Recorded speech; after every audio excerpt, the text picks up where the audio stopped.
Maybe they're looking out the window. I've even had freshmen that want to get up and leave the room. Why? Because they recognize with this shift that she says it. I figured this out at the age of 11. Read it with me. I'm on page 524. I understand why sometimes freshmen go, dude, I really don't want to read this essay anymore. I get it. Funny, ha-ha, carry your own skis. Wow, very interesting way to get raised. And whoa, how many kids were there? What are you talking about? How can you need 2 people have that many children? But now all of a sudden, we've gone from simply, knowledge to wisdom, understanding. Oh, dude, you're not going to give me some essay where I get to feel crappy about myself because all of a sudden I'm going to be one of those people that read this essay and go, but she says it. At 11, I already figured this out. There are 2 kinds of people in the world. Let's write this down. Now, this dualism is a very ancient philosophy from the Greeks. The either-or, dualism, 2. There are 2 kinds of people in the world. They're the people who carry their own skis, and they're the people who let other people carry skis for them. In other words, we're speaking symbolically, metaphorically here. There's people who take care of themselves and their stuff, and then there's people who don't. And by the age of 11, she learned already to disrespect the people who didn't understand the simple mantra, dude, you take care of yourself. You don't let other people do it for you. She goes through her life. Watch this. This is a brilliant little essay. She goes through her life then starting at age 11. She says about it, I began to notice people who hadn't learned to carry their own skis when I was as young as 11. Right? They thought that somewhere, somebody was going to take care of things for them. The girls at summer camp who never do their thing. The next paragraph on 525. In high school, the kids who, for example, always are forgetting their assignment. I mean, again, freshmen are acutely aware of this. Mom, I need you to bring me something to school because I forgot, that kind of thing. They show up late to stuff. They go out for the team, and then 2 days later they quit. They don't like it. They don't like something. They're whiners. They're complainers. Whoa, again, this essay starts to get personal, right? Then, of course, it's the ones in college. Complained about how much work they had to do. She asks, isn't that what college was about? Doing your own laundry? Finishing your work? Then you get to the fun stuff? The kids who love to go to college, I point this out to my seniors all the time. They're excited to go to college because they want to go party. They're not at all mentally prepared to go to college for the reason you go to college, to get a degree so you can get a job, so you can make a living and take care of yourself. That is to say, so you can carry your own skis. That's not how they think of college. And she says, it's an important observation. You learn your life behaviors when you're young. And if somebody didn't teach you the concept of carry your own skis, well, it makes sense that you're a whiner and a complainer. But she notices that they didn't have the amount of fun that she had because they were always worrying about other stuff and waiting for somebody else to take care of them, right? The real world, she says it on 525 to kind of hammer it home. Look at it, the second paragraph. The real world is riddled with people. Here's your real thesis. The real world is riddled with people who have never learned to carry their own skis. The blame shifters. And she makes that list, right? And then she says it. I really don't get these people. These people, she says, don't know how to carry their own skis. She says, I like the people who clear the dishes even when they're guests. I mean, this is an interesting question. The last time somebody made a meal for you and you finished that meal, what'd you do? Just jump up and then run off? Or did you jump up to help clean up? Dude, that's not me. I don't do that kind of... Really? So in other words, somebody makes a meal for you and you don't help clean up because why? Just because I guess I don't feel I need to. Really? So the person who made that meal for you, what? He or she had to do that? Well, no, technically no. Yeah, you're right, technically no. They could have let you sit there and not have anything to eat. See, we're now back to this issue of responsibility. Hey, can I say this out loud? I hope you're hearing it. Great works of literature are like a mirror. You hold them up, you look in the mirror, and you see a reflection. And they challenge you then to say, I either like what I see, or I don't like what I see, and I'm going to change it. What would it mean tonight? Whoa, for some of you, this would be a first. What would it mean tonight if the person who made you that meal got up to clean it and you said, sit down, I'll take care of this? I got it all. I think I know how to do this. You made the meal, I'll clean it up. Whoa! Whoa! What would that be like? What would it be like to be in a job where you finish the job you've been given and then walk up to your boss and say, I got that job done, what do you want me to do next? Instead of sitting down and waiting for the manager to come find you and say, what are you sitting down for looking at your phone? I need you to do this next. Well, what would that be like? It's a little test. In the moment that you tell the person at home, don't worry about it, I'll clean it up. Just watch how you feel. Watch how you feel inside. Watch how you begin to feel like, whoa, I'm taking care of something I didn't take care of before. Oh, they got a word for that, a phrase for that. It's called growing up. It's called growing up. Children will behave one way. Adults will behave another way. That is to say, responsible. And she says, I kind of like those people. Notice, she says it. It's the if-then rhetorical construction. I'm with you on 525. She says, in early adulthood, carrying my own skis meant getting a job, paying off my student loans, and working hard for the company that was providing my paycheck. If I did those things, then I could enjoy the other areas of my life. Dull, yes, but freeing too. Wow. She says, when I wasn't responsible for myself or my stuff, I felt lousy. When I didn't take care of myself and I kind of let other people carry my skis, I felt lousy. And then finally on page 525, the word now tells us that we've come to her present day. Now watch this. This is a brilliant shift. She recognizes that now her life is different. Watch this. Read it with me. Now a close reading, 525. Now I have a life that includes a husband, 2 children, a dog, a house, friends, schools, radio show. The stuff of my life may seem much heavier than those 2 skis, 2 boots, and 2 poles. But it isn't really, just a little bit trickier to carry. I have to do more, keyword, balancing, and let go of the commitments that I'd probably drop anyway. Whoa, this is significant. Let's write this down. 2 observations for your notes at 2A. As you get older, the skis get heavier. Write that down. As you get older, the skis get heavier. And as you get older, you have to learn how to balance and prioritize. Let me give you an example. Freshmen will often say that one of the major differences of the first semester of their freshman year is that they are asked to do things they didn't have to do in 8th grade. The amount of homework, for example, they're assigned to do. They go out for the ball club. They cannot believe the amount of commitment to be on the ball club. Whoa, whoa, whoa. We're done with the first hour and we keep going? Wait, we're done with the second hour and we still keep going? What is up with that? And then I've got to get on a bus and go on these trips where I'm far away, and then I'm expected to have all my homework done when I get back, etc., etc., etc. The skis get heavier, which require that we prioritize more. What does that mean? Well, we have to look at the amount of energy we're expending, and we have to make sure that we can get it all done. I don't pick up things and say I'm going to do stuff and then not do them, because that makes me feel lousy. That's her point. It makes me feel lousy. Of course, some students never learned this, and so when they fail, they just go, oh, well, it's no big deal. Which, of course, it is a big deal. Because what would happen if every single person in your life didn't carry skis? Right? I once caught a student cheating. Watch this, watch this. I once caught a student cheating. I asked him, tell me this. This afternoon, you're in a head-on with the person you love the most, in the car with you. And you end up in the hospital along with that individual. You're okay, but the individual you love the most is ready to crank. And a doctor walks in, and you get to choose the doctor. Do you want the doctor who cheated her way all the way through med school? Or do you want the doctor that worked really, really hard and learned the important information so that the brain surgery she does on the person you love goes off well? Go ahead and answer the question. Of course, the student was smart enough to realize what I was really asking, and he goes, dude, it wouldn't matter. Really?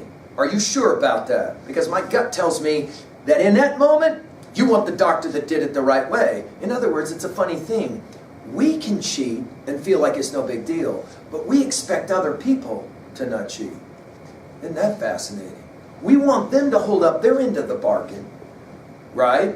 But we like to be able to kind of do it and get away with it. It's no big deal. Of course, the truth is, as Dolan's pointing out, it is a big deal. Learning how to carry your own skis is foundational to who you are. In other words, let's put it in our notes this way. You are your attitude. You are your attitude. And if your attitude is, let other people carry my skis for me, let people make meals for me and I don't clean up, I'll sleep in a bed and never make it, I'll live in a house and never clean it, that ain't my job. Right? See, you are your attitude. So she finishes with an observation on 526. The funny thing is, watch this. This is, by the way, the word funny is actually ironic. The funny thing is, some of the worst moments of my childhood were spent on skis or in pursuit of skiing. The truth is, I didn't really like skiing as a kid. Whoa, this is huge. The observation she's making here is, sometimes the hardest things are the best things. The hardest things are the best things. The painful things are sometimes the best things. Right? She finishes by saying, the hard falls on the hard ice. Right? And then finally, notice at the last lines, I was expected to learn to ski, and I did. And I also learned that in life, you need to be responsible for yourself and your stuff, or you miss out. The lodge and back, baby. Now, let's pay attention to the way this is actually a tribute piece. And sometimes I'm fresh and go, no. The Arthur Ashe piece, that was a tribute piece. No. Watch this. This is a tribute piece because what's Dolan really saying? She's saying to the people that taught her, carry your own skis, thank you. Whoa. Very subtle tribute piece. In other words, she's saying to the people who raised her, you expected something from me, and it forced me to deliver, and now I am a successful person.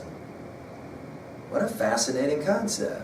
In other words, the goal as you're growing up is to have pain, not to avoid it, to grow through it. To say, instead of asking the question when bad stuff happens, why is this happening to me? To learn to ask, why is this happening for me? Think about the attitude about school. It's the stupid place where they're always doing stuff to me. No. School is the place where you get to do stuff for yourself. That's what it's for. It's a shift in an attitude. And so she's going to challenge you to change your attitude about the way you look at your life and the work that you do, and of course, responsibility, right? To that degree, it's like a little fable, isn't it? It's like a little word picture, isn't it? Which kind of challenges you to think differently. All right, let's work level 2, 3 really quickly now. Obviously at level 2, we've mentioned a lot of this. What is for you the way you would introduce this? Hey dude, what'd you do in 303 today? Oh, we did this stupid text called Carry Your Own Skis. Dude, that's a weird story. Like, what's that about? What would you say? Can you come to one line? Some of you will literally just write, be responsible. Take care of it. It's your life. Note the irony. The thing you've been saying all your life to the adults in your life. It's my life. I'll live it the way I want. You know what? You are absolutely right. It is your life. And the choices that you make are your choices. Which means you get to live with those for the rest of your life. So how about this? Make the right choices because it is your life. Do the right stuff because it is your choice to do the right stuff. Well, of course, we have some other things here as well. Let's jot them down. The observations in 2a. There is a huge difference between the past and the present.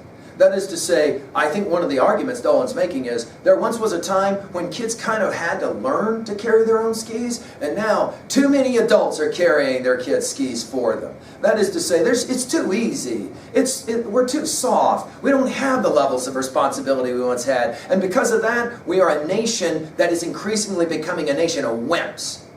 A nation of people who expect everybody else to do for them. And to that degree, we're a weaker nation. We're not a strong nation. Go back to our comments on Carl Sandburg's view of Lincoln, a man who struggled and worked hard to get what he wanted, right? Finally, we might make the observation as well as a 3a observation that the way you learn when you're young is what you become as you get older. The attitudes that you learn when you're young, right? A student once said to me, why should I have an attitude like that? My parents were both total losers and they never learned to carry their skis. Why should I do it? No. That's the whole point. Because there's two kinds of models in our life. There are positive models, like obviously her mother to Dolan, and then there are negative models, which are profoundly important. You can look at a person and say, I will not be that person.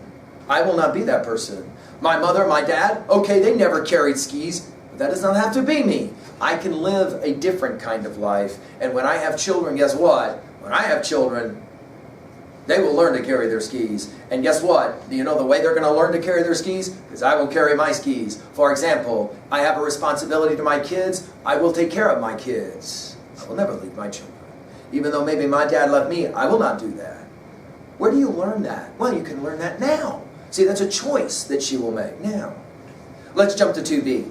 Let's go ahead and start with this term word picture. It's a profound word picture. Can I say this out loud? Every year, when I lecture this text to freshmen, they are made very uncomfortable by this word picture. They want anything other than to have to admit, you know what? I haven't been carrying my skis for a long time. For a long time, right? The student, for example, that smashes his phone and then immediately expects his parents to buy him a new one. Whoa, whoa, whoa, what is that about? First of all, no young person should ever have a phone that young person didn't purchase. Absolutely no way. How is that carrying your own skis? That you get appropriated nice things just simply because you're a kid? Whoa, way wrong answer. Way wrong answer. But notice the power of this word picture. Notice it's a very subtle essay. Did you catch this? She kind of sneaks up on you, huh? Ha ha, carry your own ski. Whoa, wait. See how that works? It's a powerful word picture in that regards. Of course, let's say it out loud. This is a work of persuasion. What is she trying to persuade you of? Write it down. What is she trying to persuade you of? To become reflective and to become intentional. Let's outline both. To become reflective means you look at your own life. We spend all of our time looking at other people's lives. Why can't we look at our own life with the same level of critique? That's reflective. Intentional. How about make a decision? Tonight I will actually get up from the table and go to work to help in the place that I live. Tonight I will clean my living area because I don't need to live in squalor. Because when other people see it, it says something about me that I can't take care of where I live. Tonight I can do that. This very day I can do it. I don't have to dream about doing that in 10 years. I can do that now, right? And then I can begin to be the person I'm most proud to be. I haven't been the person I'm most proud to be. Yeah, I know. You know, let's jump to 3A. There was this poem that I read once, right? Lives of great men all remind us we can make our lives sublime and departing leave behind us footprints on the sands of time. Remember that? Longfellow's Psalm of Life, right? In this world's broad field of battle, in the bivouac of life, be not like dumb, driven cattle. People who never carry their own skis. Be a hero in the strife. Carry your own skis, in other words. In other words, you can take this essay, watch this, put quotation marks around it and an exclamation point. Yeah, and it can be a direct address to you. Hey, carry your own skis. I once heard, actually, after I did this lecture, a student who had a book on the desk and everybody was leaving, and the one student said, hey, pick up that book for me, and several of the freshmen went, carry your own skis. It could become a mantra. It sounds to me like in this family culture where she grew up, it was a mantra. If you could raise your own family, let's jump to 3B. If you could raise your own family, would you raise your children with that mantra of carry your own skis? Most freshmen say, yeah, I do think that's probably a better way to learn responsibility. But of course now the question is, do you carry your own skis? Or are you a student who basically lets other people do it for you? This is the greatest argument I know against cheating. Because when you're cheating, you let somebody else carry your own skis. No, I'm cheating off of it. No. They did the work. You're borrowing their work. You're not carrying your own skis. Yeah, but if I don't cheat, I'll fail. Well, then fail. Well, then fail. And in the process of failing, become better. That's called carrying your own skis. What an interesting idea. Make your choices that make your life a better life. Don't whine about other people. Question, are you there? Are you there? Final question. What's one thing you could write down on your paper right now that you could write down that you could do tonight that would be an act of carrying your own skis? Go ahead, write it down. Write it down. Well, I may not do it. Who cares? At least you wrote it down. And hopefully if you don't do it, you'll feel guilty about it. Because that's good. Feeling guilty about not carrying your own skis, that's good. Why? One word. F-U-N. Oh. She says it. You only really have fun skiing when you carry your skis. right? You're responsible for your own fun, the choices you make. Can you begin to have fun by being responsible? It's an attitude change. Can you do that? It's a fascinating little text. Hey, notice, can I just say this? Notice how they're just words on a page until you actually start reading them. That's the difference between knowledge and understanding. The last time I checked, they call that wisdom. Well, best of luck, and I hope you learn to carry your own skis. Thank you.